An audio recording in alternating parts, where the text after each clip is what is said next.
Hello, everyone. This is Dr. Wellman. I'm going to present this. I know it's already Friday. I can't believe how quickly the class has gone by. And I wanted to give you a last minute glimpse into a few points on dreams, just in case that's helpful. So this is the PowerPoint I've uploaded, and we're going to go into that. Let me just get into the... So we look also at opioid use and addiction this week, and that's because we're looking at alternative states of consciousness. And in your dream assignment, that's your journal assignment, you can look at the section Dreams a Royal Road in your textbook. There are different theories about interpreting dreams. And so the history of dream interpretation here is that in the past, in the ancients, we have records in various texts that the ability to interpret dreams was a very valuable, paid for, rewarded attribute. And some dreams were even thought to predict the future. So the stories of important dream interpretation in the Bible had huge results. So here are a couple of them from, I don't know how many of you are interested in or aware of the Old Testament in the Bible. This is where we have some of the dream interpretation stories. In the book of Genesis, chapter 41, we have the story of Joseph, who was a son of a tribe of Judea. Now, Joseph was a political prisoner, and he was asked by the Pharaoh to interpret his dream because the Pharaoh heard that he was able to interpret dreams because he had done so while he was in prison. When Joseph did interpret the Pharaoh's dream, the Pharaoh gave him political power. So the manifest content of Pharaoh's dream would have been said to be 7 fat cows and 7 lean cows. The latent content was the prediction by Joseph that there would be 7 years of plenty followed by 7 years of famine. So by giving him this prediction, this warning, the Pharaoh was able to store up grain while there were the 7 years of plenty, and then during the years of famine, the Pharaoh would be in a good position to distribute grains. And this would put the Pharaoh in, protect his political power and also make him even more wealthy because he could sell the food. Now in Daniel then, the book of Daniel, again in the Old Testament, there's a story of Nebuchadnezzar's dream. King Nebuchadnezzar again has a prisoner, Daniel, and he has this very disturbing dream that he cannot remember. So the text goes that in the 2nd year of his reign, Nebuchadnezzar had dreams and his mind was troubled and he couldn't sleep. So this would upset anybody. So the king summons all of his magicians and enchanters, sorcerers, astrologers, and they come in and he says, I have a dream. I want to know what it means. And they all say, we will gladly interpret your dream. Just tell it to us. And he says, but no, I don't remember what my dream is. And if you can't tell me what it is, I will have you cut into pieces and your homes will be destroyed.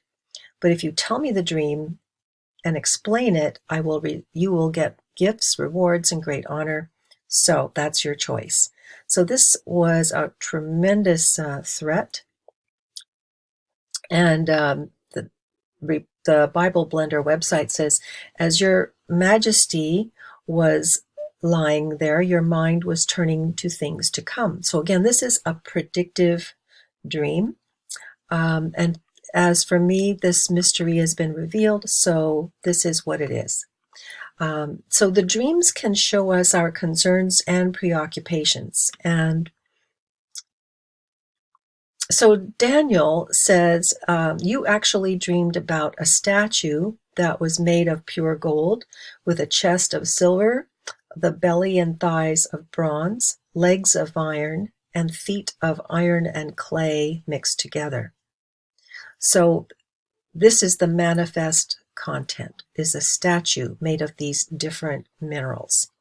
The latent content is the metaphor. The statue with the feet of clay is easily destroyed.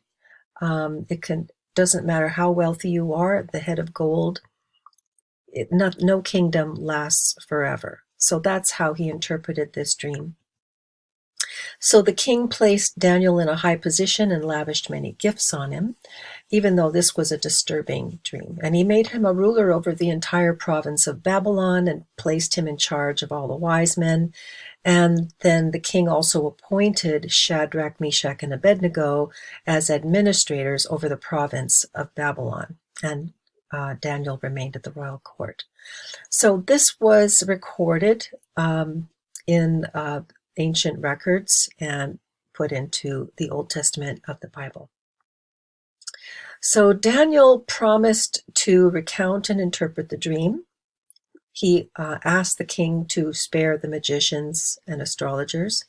The dream was used as a metaphor and as a symbol to bring a message that was supposedly hidden, not then in the king's subconscious mind, but some message from the future. So these days, or maybe it was something the king had an instinct about, but he had repressed it or suppressed it, and it was coming through in his dreams. So this would have been a way that Freud would have looked at it. But we could also see other ways of looking at it. So sometimes the dream, if it's said to be a foretelling of future events, these days is considered to be a sign of mental illness. It's up to you to decide. So Freud, as the father of psychoanalysis, invited clients to say what was ever in their mind in relation to every element of the dream and to follow their own trains of thought. So he really wasn't interpreting the dreams for them, but he wanted them to free associate, to access material that was in their subconscious. And he said that often that dreams are a disguised wish fulfillment. So there's no research-based dream dictionary, but there are common themes, and you can look up a dream dictionary online if you wish. None of this is research-based. It's really continues to be fascinating. Frederick Pearls was the founder of Gestalt therapy, which seeks to fill your emotional voids so you can become a unified whole. So Perls believed that the dreams would contain these rejected, disowned parts of the self, and that every object in the dream would represent some aspect of yourself. So if you dream you're in a hurricane, you are the hurricane. If you dream you've been attacked, you're also the attacker. If you are the broken down car, you may be a bridge, you may be a dusty book. So Perls rejects the notion that dreams are part of a universal symbolic language, so that you wouldn't say that, again, that a symbol that you find in a dream does not mean the same thing to you as it would to someone else. There's no universal meaning for what you find in your dream.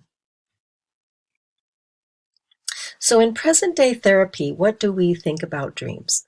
We have many clients who enjoy discussing their dreams as part of their therapy. This is research done by Hill et al. In 2013. So Hill et al. Were researching therapists and saying, what happens in therapy? Do clients bring your dreams? Do they bring dreams to you for discussion? And the therapists reported that whether or not they invited a discussion of dreams, about half of the clients asked to discuss their dreams. So this wasn't the therapist's idea, it was the client's idea. So the therapist reported that clients who presented their dreams had more positive attitudes about dreams. That's pretty basic, but interestingly, they had less attachment anxiety. So that's a bit of an unexpected result. Most of these appreciated, the clients, that is, would have appreciated the insights that they gained, and they felt more connected to their therapists. So it was important for them. So there has been some confusion about dreams. First of all, we have Oh, sorry, I hope you heard that. We have the foretellings are no longer believed in. The manifest content is still of interest. Gestalt therapy is that each part of the dream is part of yourself. But also we can have visitations from the dream, in the dream of dead ones that come to bring us comfort. There's the activation synthesis, which would be the preoccupations from Nebuchadnezzar, where there seems to be really nothing meaningful. And this is not the same as daydreaming, wishful thinking, and planning, like I dream of being a singer. Or so we're looking at messages from the subconscious or activity in the lower brain center. And that's two different ideas. So you decide what it is. Okay, here's an interesting one. There's something called shared dreaming. So Jung believed that we share a universal subconscious mind. That doesn't mean the same thing as a universal language of dreams. Many people have dreams that maybe another person had the same dream and they dreamed together somehow. So there's a movie based on that. I can't remember the name of it. Leonardo DiCaprio is in it. About using dreams. So two people can have the same dream from their own perspective, and this is a true story that a woman named Anna told me about. Anna dreamt that she was wearing a red Coco Chanel suit and was walking two white dogs, waiting to cross a street, and across the street there was a coffee shop. The next day, she visited her care client in the hospital, and he said, I had a dream where I saw you wearing a red and you had two white dogs, and I was in a coffee shop across the street watching you. So this was astonishing to Anna, and perhaps it's evidence that we do share a universal subconscious. So when you're looking at your journal assignment, you're looking at being in another state of consciousness, and you can describe a dream you've had. Some people believe that the subconscious mind is delivering information, important information. Sometimes you can't remember the dream at all, and other times it's very clear. And the dreams occur during REM sleep. That's when you have rapid eye movement. So that's all I have for now. I hope that's helpful to you.